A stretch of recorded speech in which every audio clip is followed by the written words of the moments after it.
محروس 100%. وحتى الا قدرتي انك تهرب من الحبس، ها انت كاع خرجتي غتلقى الخلا، يعني ما كاينش فين تخبى، لا اشجار لا حجر لا والو.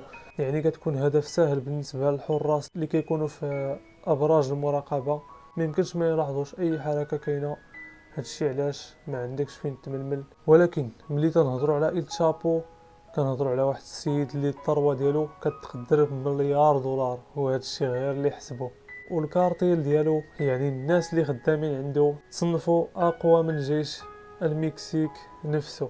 وهذا الشيء كامل كون كنتي بلاصه إل تشابو، واش غتستعمل القوه ديالك والمال والعنف باش انك تخرج، اولا غتستعمل الحيله والمكر باش تخرج من الحبس وبلا ما تطلق حتى شي قرطاسه؟